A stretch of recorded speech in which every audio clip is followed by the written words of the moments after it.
Vijay Kumar Devarakonda proper D Nagar Hyderabad. అయితే అపోలోకి పోయినాం ఫస్ట్. అపోలోకి పోయిన తర్వాత బ్రెయిన్ చూపించింది.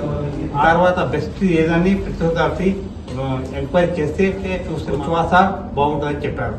అందుకోసం వచ్చాం. విజయ్ కుమార్ అన్న ఇస్టమిక్ స్ట్రోక్ బేస్లర్ ఆర్టరీ థ్రాంబోసిస్ వచ్చింది.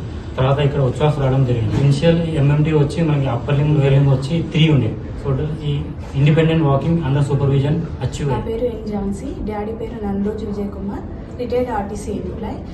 తనకి సెప్టెంబర్ 2 రోజు బ్రెయిన్ స్ట్రోక్ వచ్చింది. అపోలో హాస్పిటల్లో అడ్మిట్ అయ్యాను.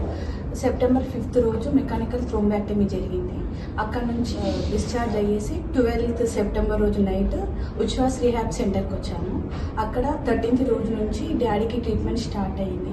ఇక్కడ ఫిజియోథెరపిస్ట్ నూర్ మహమ్మద్ సార్ డాడీకి కంప్లీట్లీ తనే ట్రైన్ చేశారు. యాక్చువల్లీ ఇక్కడ వచ్చినప్పుడు డాడీ కంప్లీట్లీ బెడ్ రిడెన్, ఏ మూమెంట్ లేదు, హ్యాండ్స్ కానీ లెగ్స్ కానీ ఈవెన్ బ్యాక్ ఏం మూమెంట్ లేదు. సార్ అండర్ ట్రైన్ చేసేసి ఇప్పుడు కంప్లీట్లీ వాక్ చేయగలుగుతున్నారు. Hand moment, leg moment, everything ప్రాపర్గా ఉంది. And general physician Syed sir everything తను బాగా చూసుకున్నారు. రికవరీ చాలా కనిపించింది. ఇక్కడ రిఫర్ చేసింది doctor Rohit TX hospital pulmonologist. తను చాలా హెల్ప్ చేశారు. డాడీ శ్వాస వచ్చి రీహాబ్ సెంటర్లో అడ్మిట్ అయ్యి క్యూర్ అయ్యి ఇంటికి వెళ్ళవచ్చు.